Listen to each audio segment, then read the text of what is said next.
Hey, right. Time to give you some real value that you can use in your everyday life and really start to put your mind to prayer to work and live a more fuller life. Two topics I'm going to cover. The first one, you could probably tell from the headings, is going to be about lessons from the hardy women of the North. Okay, that's the chapter's heading. And the other one's going to be, what if everyone was naked? Curious? Let's find out. And this is, as I've always said on these videos that I've done for these chapters, they're from Vincent Harris's book on the Productivity Epiphany. That's the title of it, and this is all about creating. This is all about using these small tips in these chapters to really live a fuller life. Okay.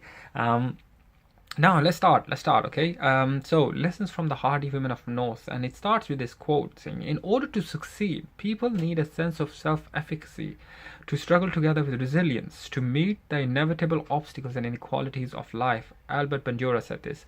Now, what is it to talk about? Which hardy women of North are we talking? We're talking about women from British Columbia. Okay, and Vincent Harris talks about this Dr. Beverly Lippert who did a study on these women and how they cope with such harsh weather, uh, just harsh living. I mean the environment, the the male attitude that's against them, the negative male attitude, and this constant danger of wildlife as well. That's just the way of life. And he talks about the fact that these ladies ended up having kind of coping strategies. These coping strategies, he talks about becoming what they call hardy. So it's all about basically you become so immune to it, you accept it so much that you actually look at it in a positive light. The circumstances around you are playing for you, no matter how hard they are. They're just there to be to serve you. I mean, they started to create. Firstly, they became hardy. They called themselves hardy women. They started to create favorable meanings or stories, yeah, about the situation in the North and supplementing what the North had to offer. So again, making the most and using what they had in the best way possible. I mean, these women became self-reliant. They just learned throughout their growing up phase to become self-reliant. Became more spiritual, took on religious beliefs that could help them to really understand their surroundings. And what they've done, what's got to remember it, and they created activities. They took on activities like fishing, camping, skiing, outdoors. When they were indoors, they would do sculpturing or quilting, and also volunteering for various community group stuff. Um, and and Vincent Harris talks about the fact that you got to look at it like either you become a ball inside a pinball machine, right? You can either look at yourself as like a ball that pings around and has no control over the situation, or you become the flipper that actually pings that ball. Okay, and you're always kind of like 100% about in control of what you're doing. Okay, what you're doing, how you are reacting, and you take full ownership again of where you are, and then you make the most of what you have been given. And he talks about the fact that he gives an example that he had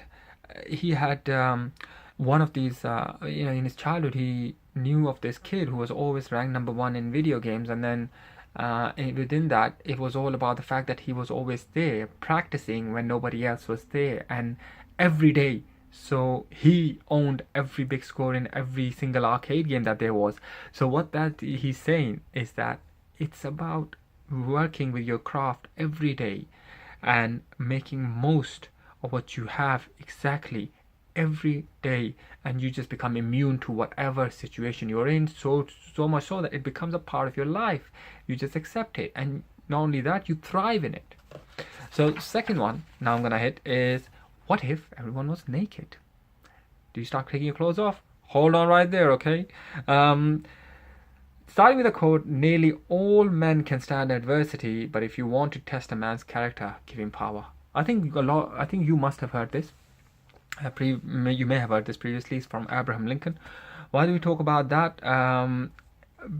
Vincent Harris starts saying being naked is a great equalizer. Why is it?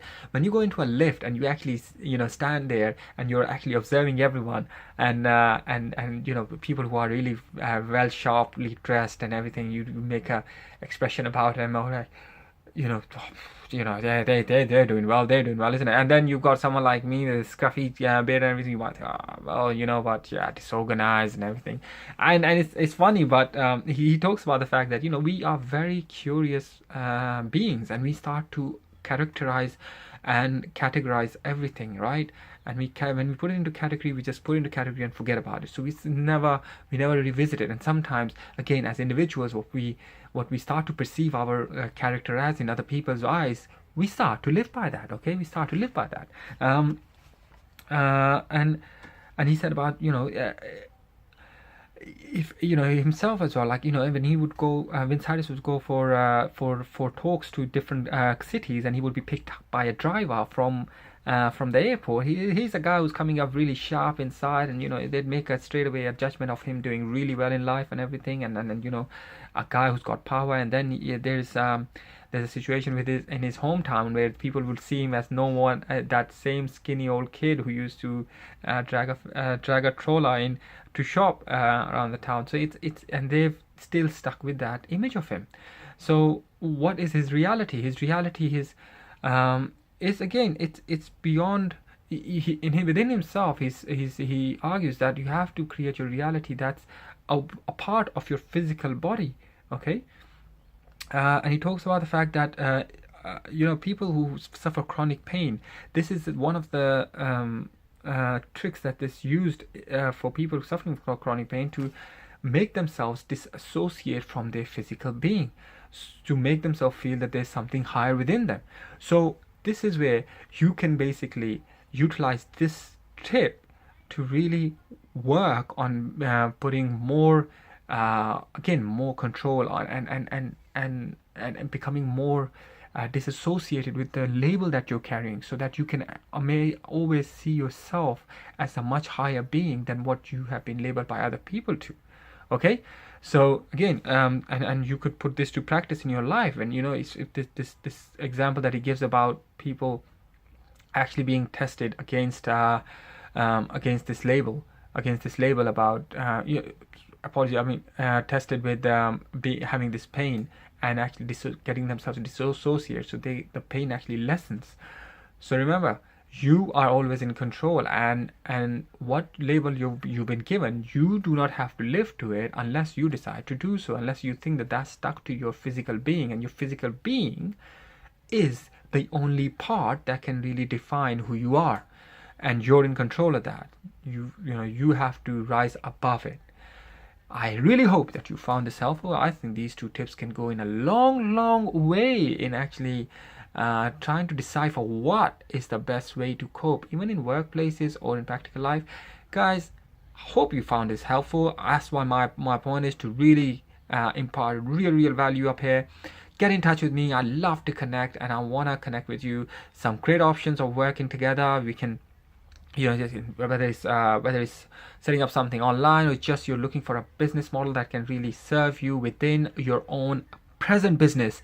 Let's connect, let's make it work. You can either visit my site www.onlinewealthforall.com to learn more about me, or just get in touch with me. I'll leave a link below this video where you can see my website and the business that can be a blueprint to success in any other business. Or you're a hands-off sort of guy and you want something that's pure hands-off passive income through asset investments. Honestly, I'm working with something great. Put it to practice and really it can work out. Or you're just a superstar and you want more and more exposure for the world to know. I've got something beautiful for you as well. So get in touch. Let's connect. Let's just work together, or let's just get to know each other, and let's create something special. Have a fantastic day. Have a fantastic week. God bless you all.